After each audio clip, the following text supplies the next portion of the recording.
Well, it is a day to celebrate our nation's history and independence and those who have helped us get here. Joining us now, NewsNation's senior national security contributor and retired Army Lieutenant General Richard Newton. You have been on the Intrepid many times. How important is it to you that Americans see that history up close? Well, it's very important. And good evening, Kelly, and happy July 4th to you and everyone. As Drake, that was a wonderful report by him, by the way. I've been on the Intrepid, as you noted, a number of times.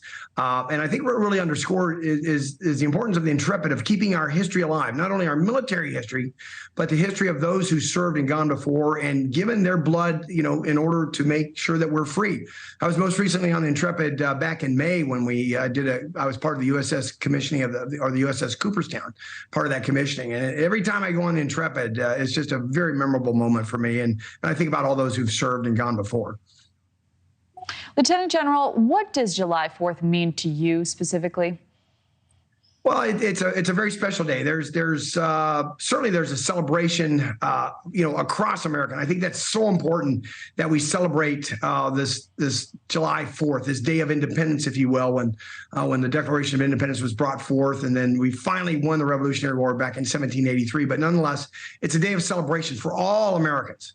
But it's also a day of remembrance. The Revolutionary War, that was the highest percentage of those killed in combat was actually during the Revolutionary War. And so nonetheless, many have gone before. The other aspect of this I think about is the odds were against us, in every, almost earmark of capabilities and people and equipment and so forth. We were down at least 4-1 in terms of, against what we were facing the British. But nonetheless, American grit, American sense of independence, our drive for freedom really came through. And now we're able to, live free today and really be that beacon, that light, that beacon, that freedom of beacon on the hill for all other nations to follow.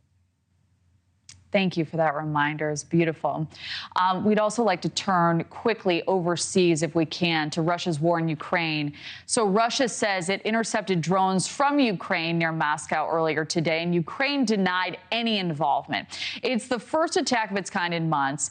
What does this say to you about the state of the war right now?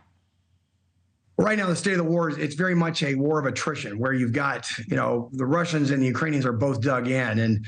And I cannot verify, at least I tried to before I came on air, whether or not those were Ukrainian drones or not. It could be also part of Putin and Russia's information war that they're conducting against Ukrainians. Ukrainians have a little bit of that as well. But we're in a very difficult time now, or at least Ukraine and Russia are. It's what I mentioned. It's a war of attrition.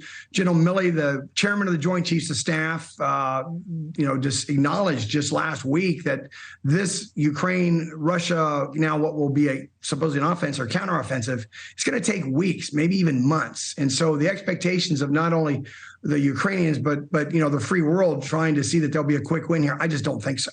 My last point on that is I believe what's desperately needed for Ukraine is for us we've provided them billions and billions of capabilities and military equipment and so forth. But I think really what's important is providing them the Army tactical missile system, the ATACMS, as well as F-16s that can provide not only air superiority, but also using close air support as Ukrainians now try to go against entrenched Russian positions there, particularly on the eastern part of Ukraine.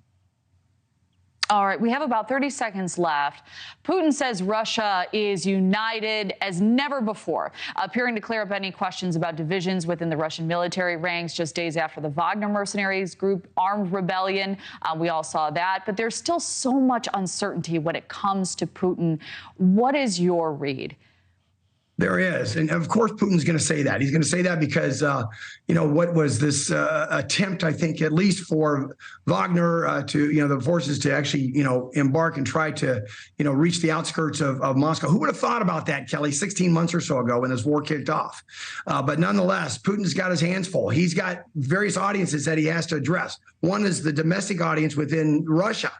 And as concerned they are about the Wagner group trying to, potentially upend, the Russian government and so forth. But he's also got the fight on his hands between Ukraine and Russia right now. He's also trying to shore up some international support, particularly from his allies, such as Iran, China, and so forth. And so it's part of his information warfare campaign is also. But I believe he's on his heels right now, and people are starting to question his judgment and his leadership. Thank you for watching. Go to newsnationnow.com to find NewsNation on your television provider. And don't forget to click the red subscribe button below to get more of NewsNation's fact-driven, unbiased coverage.